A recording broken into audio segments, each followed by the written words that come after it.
Even though my parents didn't have a lot of money, they never went to college themselves. They had an unwavering belief in the power of education. So they always pushed me and my brothers to do whatever it took to succeed in school. So when it came time for me to go to high school, they encouraged me to enroll in one of the best schools in Chicago. It was a school a lot like this one.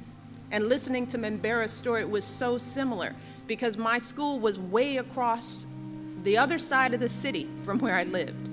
So at 6 a.m. every morning, I had to get on a city bus and ride for an hour, sometimes more, just to get to school. And I was willing to do that because I was willing to do whatever it took for me to go to college. I set my sights high. I decided I was going to Princeton, but I quickly realized that for me, a kid like me, getting into Princeton wasn't just going to happen on its own. See, I went to a great school, but at my school we had so many kids, so few guidance counselors, they were dealing with hundreds of students. So they didn't always have much time to help me personally get my applications together. Plus, I knew I couldn't afford to go on a bunch of college visits. I couldn't hire a personal tutor. I couldn't enroll in SAT prep classes. We didn't have the money. And then, get this, some of my teachers straight up told me that I was setting my sights too high. They told me I was never going to get into a school like Princeton. And I still hear that doubt ringing in my head. So it was clear to me that nobody was going to take my hand and lead me to where I needed to go. Instead, it was going to be up to me to reach my goal. I would have to chart my own course. And I knew that the first thing I needed to do was have the strongest academic record possible. So I worked hard to get the best grades I could in all of my classes. I got involved in leadership opportunities in school where I developed close relationships with some of my teachers and administrators. I knew I needed to present very solid and thoughtful college applications, so I stayed up late, got up early in the morning to work on my essays and personal statements. I knew my parents would not be able to pay for all of my tuition. So I made sure that I applied for financial aid. That FAFSA form was my best friend. I knew the deadlines, everything.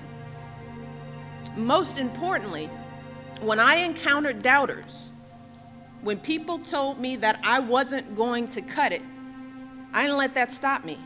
In fact, I did the opposite. I used that negativity to fuel me, to keep me going. And at the end, I got into Princeton, and that was one of the proudest days of my life. But getting into Princeton was only the beginning. Graduating from Princeton was my ultimate goal. So I had to start all over again, developing and executing a plan that would lead me to my goal. And of course, I struggled a little bit. I had to work hard again to find a base of friends and build a community of support for myself in this Ivy League university. I remember as a freshman, I mistakenly rolled into a class that was meant for juniors and seniors. And there were times when I felt like I could barely keep my head above water. But through it all, I kept that college diploma as my North Star. And 4 years later, I reached that goal, and then I went on to build a life I never could have imagined for myself. I went to law school, became a lawyer. I've been a vice president for a hospital. I've been the head of a nonprofit organization. And I am here today because I want you to know that my story can be your story. The details might be a little different, but let me tell you, so many of the challenges and the triumphs will be just the same. You might be dreaming of becoming a doctor, a teacher, maybe a mechanic or a software designer. Or you might not know what you want to do right now, and that's fine.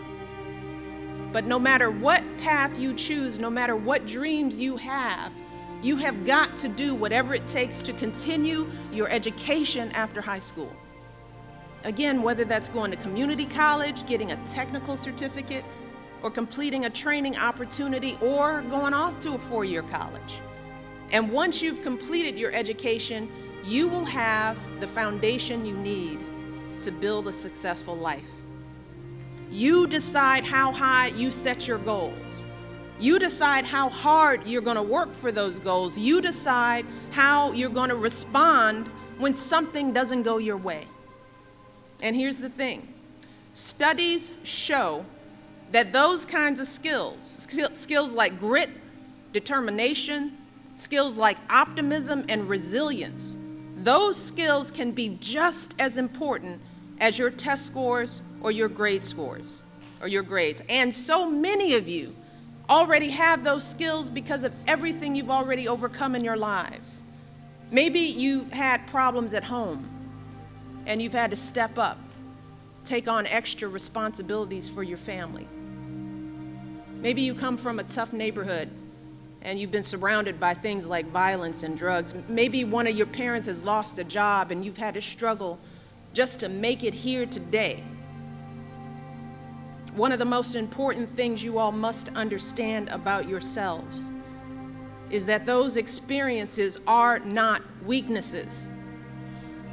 They're not something to be ashamed of. Experiences like those can make you stronger and more determined.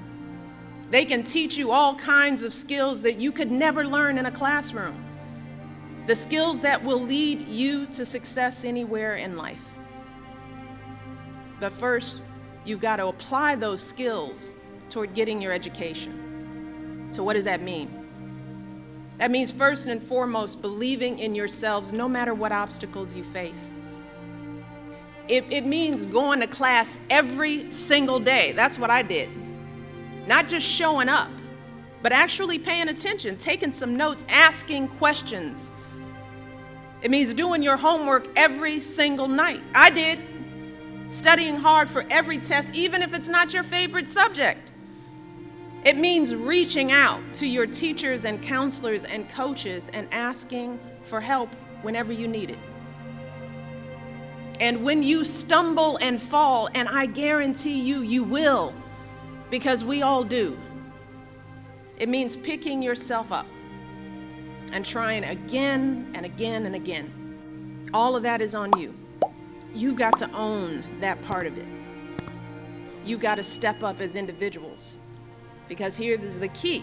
If you step up, if you choose to own your future and commit to your education, and if you don't let anything stand in your way until you complete it, then you will not only lead our country to that North Star goal, but you will lead yourselves to whatever future you dream of.